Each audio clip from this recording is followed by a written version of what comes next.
Հայաստանի Հանրապետությունում ընտրություններ են։ Այն պարագայում, երբ ուժեղ Հայաստան կուսակցության նախագահ հանդիսանում է Սամվել Կարապետյանը, այն պարագայում, որ 7 ամիս գտնվելով քրեակատարողական հիմնարկում կալանքի պայմաններում, այնուհետև դրան շարունակող ժամանակահատվածում տնային կալանքի պայմաններում, գեթ 1 ոչ պատշաճ վարքագծի ռիսկ նույնիսկ չի արձանագրվել։ Այս ամենի տեսանկյունից, որը կարող է լինել ժողովրդավարության տեսանկյունից, եվրոպական մշակույթի տեսանկյունից, ողջամիտ է, որ Սամվել Կարապետյանը լինի տնային կալանքի պայմաններում։ Դրա պատասխանն էլ կա։ Դա կոչվում է վախ, դա կոչվում է քաղաքական հետապնդում, բայց այդ ամենը հաղթահարելով գնում ենք առաջ։ Դրա համար են կալանքի պատշաճ Իրենց պատկերացումը դա է, բայց կարծում եմ հենց Սամվել Կարապետյանը վերջերս նաև լրագրողների հետ շփման ընթացքում բավականին լավ պատասխան տվեց նշված հարցադրման վերաբերյալ, որ կալանքի կամ տնային կալանքի պայմաններում էլ ողջամիտ է հնարավորությունը հաղթելու։ Պարոն Բաղդասարյան, Թալինի անպայման ձեր հարցն կլսենք։ Ինֆորմացիա տարածվեց, որ սոցիալական հսկայական օգնություն է բաժանել իր համայնքի բնակիչներին այս կամ այն պատրվակով, մինչև այսօր որևէ ձայնագրություն չկա, միայն Դանիել Իոնիսյանն է նշել, որ հանցագործության հիմքով դիմել է պատվան մարմիններին, մինչդեռ մենք գիտենք, որ ձեր ուժից այդպիսի ձայնագրությունները ՔՓ-ի հանրայնացրած ձայնագրությունները փորձել են հարուցվել, նաև բարեգործություն անողների դեմ։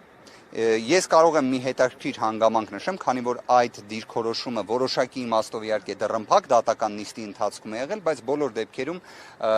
ինքս իմ խոսքը երևի թե կարող եմ հանրային դարձնել։ Դիրքորոշումը հետևյալն էր, որ 2026 թվականի փետրվարի 7-ին հաջորդած ժամանակահատվածը, երբ նախագահի հրամանագիրն էր ընդունվել ընտրությունների վերաբերյալ, չպետք է այդպես կատեգորիկ մեկնաբանվի բարեգործության արգելքի սահմանափակումների տեսանկյունից, բայց ինձ հակադարձել են թե քննիչները, թե դատարանները, առ այն, որ այն պետք է լինի կատեգորիկ։ Հիմա ես իսկապես օրինակ շատ կուզեի Թալինի համայնքի ղեկավարի գործողությունների վերաբերյալ Civic AM-ի մեր գործընկերը իր դիրքորոշումը արտահայտեր։ Օրինակ այդ թվում արդյոք հաղորդում հանցագործության մասին ներկայացնելու են թե ոչ, որովհետև ես հիշում եմ, որ Civic AM-ը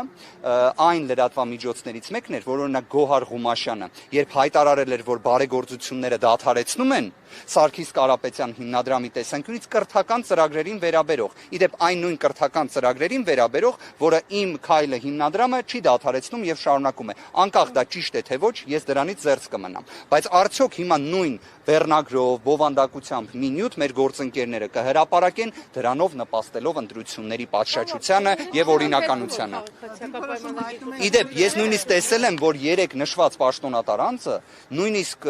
պարզ տեքստով ձևակերպել է, որ այո, անում է համապատասխան նպաստների օժանդակության տրամադրումը եւ շարունակելու է դրա իրականացումը։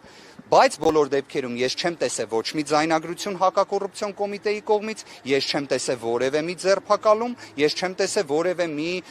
խիստ տոնայնությամբ մի տեսանյութ։ Պարոն Արտևանյան, դուք փաստաբան եք, շատ լավ գիտեք, որ դրանով պետք է զբաղվեն իրավապահները, եթե հանցակազմ կգտնեն, կզբաղվեն, կտեսնենք։ Բայց Գոհար Ղումաշյանի դեպքում դուք այդ նույն պարիտետը չէիք պահպանում, օրինակ իր վերաբերյալ նման նյութ հրապարակել եք։ Նախքան դա, կներեք, նախքան։ Բոլոր դեպքերում դուք հայտարարում եք, որ ուժեղ եք, վստահ եք, որ հաղթելու եք ամենօրյա ռեժիմով, տեսնում ենք այդ ընտրակաշառքների, այդ շքերթը կարելի է ասել։ Թալինի համայնքի ղեկավարի հետ եք, հա, կներեք։ Հայաստանի ներկայացուցիչների մասով եմ ասում, արդյոք Անմեղության կանխավարկածն է հարգելով, վստահ եմ դուք դա եք ուզում ասել։ Հիմա էլ դատախազ եք։ Չէ, ես դատախազի գործ։ Չէ, անմեղության կանխավարկածը հարգենք բոլոր մեր բոլորի գործընկերներին։ անմեղության Այդ թվում հարգելով, այդ թվում այո բոլորի։ Ամեն դեպքում մտավախություն չունեք, որ չեք հաղթելու այդ պատճառով են այդ գործընթացները տեղի ունենալու։ Գիտեք, անկեղծորեն եմ ասում, ես դեռևս չեմ կարողանում գտնել պատասխանը, թե ինչի համար է այդ աստիճան անմեղության կանխավարկածը հենց այս էլեկտորալ շրջանում նսեմացվում։ Տեսեք, քրեական գործեր կարող են հարուցվել։ Ցանկացած ընտրակաշառքի հետ կապված որևէ մի վարքագիծ դատապարտելի է, անընդունելի է եւ այլն։ Բայց այստեղ շատ կարեւոր է, որ իսկապես ընտրական գործընթացի հավասարության, օրինականության տեսանկյունից մենք խնդիրներ չարձանագրենք։ Տեսեք, դուք օրինակ վկայակոչում եք այն քրեական վարույթները, որոնք հակակոռուպցիոն կոմիտեի կողմից հարուցվում են, դրանց մի մասը ուղիղ եմ ուզում ասել նույնիսկ հիմնավոր կասկածի ապացուցման շեմը չի հաղթարել։ Մի մասով կան ինտենսիվ խափանման միջոցներ, որոնք կիրառված են, բայց մեկ ընդհանրություն կա, դրանք բոլորը անմեղության կանխավարկածի պատնեշը չեն հաղթահարել, բայց մյուս կողմից օրինակ ես չեմ տեսնում համանման փութաջանություն վերաբերմունքի տեսանկյունից, երբ իսկապես Սամվել Կարապետյանը պարզ չի ինչի համար դեռևս գտնվում է տնային կալանքի պայմաններում, ինչը համարժեք է կալանքին։ Ես այ հակառակից եմ ուզում հարցադրումը ներկայացնել։ Ոնց կարող է սա լինել ողջամիտ Հայաստանի Հանրապետությունում։ Այսինքն 10 ամսից ավելի տևող քրեական վարույթ, պարզ չէ ինչի համար, պարզ չէ ընդհանրապես հանուն ինչի, բացառությամբ նրանից, որ այո կա քաղաքական հետապնդման վճռական կամքը։ Սա դուք իդեպ դատական նիստին որոշակիորեն ներկա եք նաև եւ կարող եք դուք էլ արձանագրել, որ այդպես էլ մենք դրա պատասխանը չգտանք։ Սա էլ եմ ուզում հատուկ ասել։ Լավ, Հայաստանի Հանրապետությունում մարդասիրությունը պետք է միավորող արժեք լինի, անկախ բոլորի քաղաքական հայացքներից։ Մենք կարող ենք իրար հետ լինել հակադիր բևեռներում, մենք կարող ենք ունենալ տիտանական անհամաձայնություններ, բայց մարդասիրությունը բոլորից միավորող արժեքը չէ պետք է լինի։ Բայց այդ պայմաններում դուք ինչպես կգնահատեք այն որոշումը, որ Սամվել Կարապետյանին նույնիսկ թույլ չեն տալիս այցելել իր հոր գերեզմանին։ 24 ժամով նույնիսկ այդ հնարավորությունը չի ընձեռվում։ Սա արդյոք ողջամիտ է։ Սա արդյոք մարդասիրության արժեքից բխող է։ Լավ, նույն հաջողությամբ ես էլի եմ ասում, կարող են լինել բազմաթիվ խնդիրներ, բայց սա բոլորիս պետք է համախմբող լինել։ Մենք այս մի հարցում բոլորս միակարծիք պետք է լինենք, բայց Հայաստանի Հանրապետության դատախազությունը առարկում է նման դիմումի դեմ, իսկ դատարանն էլ մերժում է այն։ Իրականում փորձը կա դրա, ես կարող եմ նույնիսկ հիշատակել զարմանալիորեն դատավոր Ֆարխոյան Կարենի որոշումը, որի շրջանակներում օրինակ պարոն Ռոստոմյանին տնային կալանքը որպես խափանման միջոց երբ կիրառվել էր, թույլատրվել էր եռաբլուր այցը շաբաթը մեկ անգամ։ Այսինքն նման պրակտիկա եւս ունենք, դատական նիստի ընթացքում նաեւ դատական գործեր էին վկայակոչվել դրա վերաբերյալ։ Պարոն Վարդևանյան, ներողություն կարողանալու եք քվեարկել նախ որպես Հայաստանի Հանրապետության քաղաքացի եւ երկրորդը կալանքի տակ գտնվելու հանգամանք։ Դուք կհիշեք ինչ հրատապության կարգով օրինակ անձնանունը ընտրական օրենսգրքում որպես այսպես ասած մի ծայրահեղ վտանգավոր երևույթ օգտագործելու տեսանկյունից ընտրական օրենսգրքում կուսակցությունների մասին օրենքում համապատասխան փոփոխություններ կատարվեցին 24 ժամից պակաս ժամկետում, այսինքն այդ աստիճան հրատապությամբ, հույժ հրատապությամբ։ Բայց օրինակ տնային կալանքի ներքո գտնվող անձանց քվեարկելու իրավունքի հետ կապված որևէ կառուցակարգ մինչ օրս չկա։ Հիմա հարց է առաջանում, որ մեկն էր ավելի կարևոր, չէ՞ իրավունքի տեսանկյունից։ Իհարկե տնային կալանքի ներքո գտնվող անձանց ընտրելու իրավունքի ապահովումը, բայց դա ստորադասվել է, բայց ամեն ինչ արվեց, որ ուժեղ Հայաստան կուսակցությունների դաշինք Սամվել Կարապետյանի հետ հանգարց չօգտագործվի։ Քավլիցի Սա է առաջնահերթությունները։ Հարցրել եք ինչպես պետք է տնային կալանքի տակ գտնվող Կարապետյանը գնա ընտրատեղամաս քվեարկի։ Անկեղծորեն կպատասխանեմ ձեզ, ես իսկապես աննահանջ հույս ունեմ իրավունքի գերակայության վերաբերյալ, մարդասիրության վերաբերյալ, ես հավատում եմ, որ մայիս ամսվա ընթացքում Սամվել Կարապետյանի նկատմամբ կիրառված ակնհայտ ապօրինի տնային կալանքը որպես խափանման միջոց պետք է վերացվի։ Մի հանգամանք նշեմ։ Այսօր արձանագրվեց, որ ուժեղ Հայաստան կուսակցությունների դաշինքը այլևս մասնակցում է ընտրություններին։ Ուժեղ Հայաստան կուսակցության նախագահ Սամվել Կարապետյանն է։ Արդյոք կուսակցության նախագահը պետք է հնարավորություն չունենա մասնակցելու քարոզարշավին։ Երբ մենք ներկայացնում էինք մեր դիրքորոշումը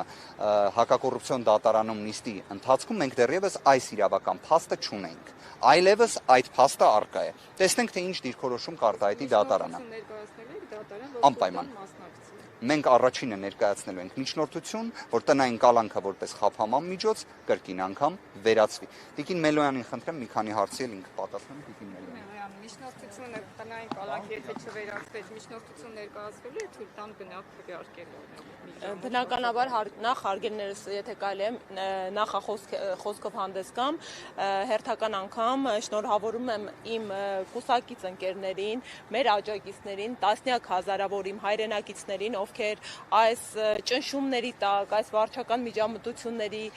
իրավական միջամտությունների անհամաչափ ապօրինի քաղաքական նպատակահարմարությամբ միջամտությունների համատեքստում որևէ քայլ չեն նահանջում, շարունակում ու չեն ընկրկում իրենց պայքարում եւ այսօր երկու կարեւոր իրավական գործընթաց տեղի ունեցավ։ Առաջին, ինչպես եւ մենք հայտարարել էինք ու համոզմունք էինք արտահայտել, մենք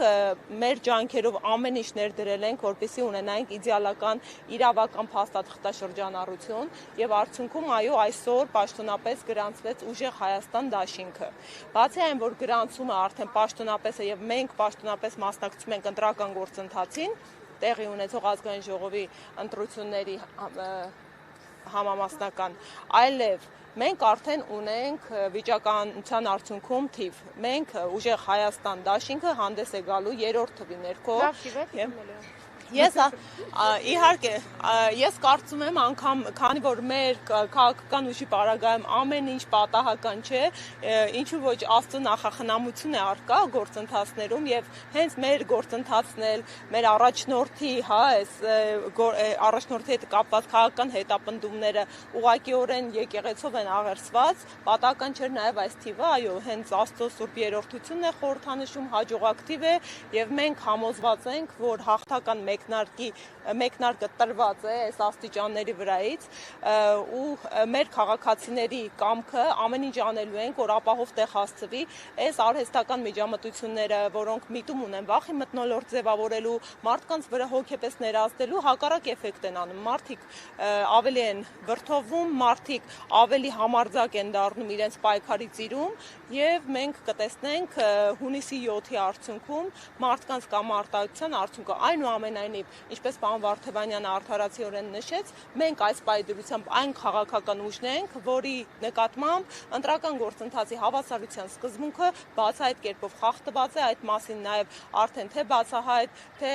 փակ զրույցներում արձանագրումներ են արել միջազգային գործընկերները, որովհետև մեր քաղաքական առաջնորդը կուսակցության նախագահ Սամվել Կարապետյանը անազատության պայմաններում է եւ այդ անազատությունը արհեստական է, որովհետև նրա նկատմամբ սահմանափակումները ամբողջովին վերացվել են ըստ էության բացառապես նրա ֆիզիկական ազատ տեղաշարժի հնարավորությունն է սահմանափակված։ Իսկ որն է դրդապատճառը։ Կարող ենք արդյոք ռետորաբանական միտք արտահայտել, որ նպատակն է սահմանափակել պարոն Կարապետյանի շփումը Հայաստանի Հանրապետության քաղաքացիների հետ, ընտրական իրավունք ունեցողների հետ, ինչի արդյունքում որոշակի խոչընդոտ ստեղծենք։ Մենք տեսել ենք ինչպես է այս իշխանությունը կռիվ տվել պարոն Կարապետյանի անվան հետ,